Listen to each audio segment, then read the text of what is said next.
Şibekili cevaplar ve hissavaç. Çep maydan reis ekeciz ha kissava. Keleski çal avay hallah pissava. Uyak bu gün çal patavdi lezgiya. Bakupata lezgi dipav çurkhana. Vatan dikay gurbat khana. Surkhana. Bilek şiiri atıqnavay tahtuna. Taksir kaçı lezgi tuarsiz kurgana.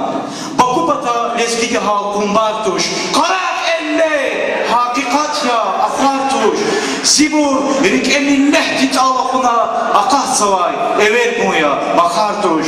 Bakupata lezgi mamam kovazmaç. Kadakaya lezgi çalavra kazmaç. Lezgi hüre lezgi adeta kozmaç. Hinvallah gün uyak buton lezgiya. Hinvallah gün çahçayalar amaşnin. Çağın kağı uçugaday kasavaşnin. Çakşar veli hacı davut gavaşnin. Cevap setun çal patavdi lezgiya. Kovat havas çun acuz ya keveva. Kvepat kanvay millet gintavdır keva. Çiderece madda indur yüneva. Şsat kayıta çal patavdi lezgiya. Çak emini çak Süleyman kanıda. Şaz halikdi kahraman arganıda.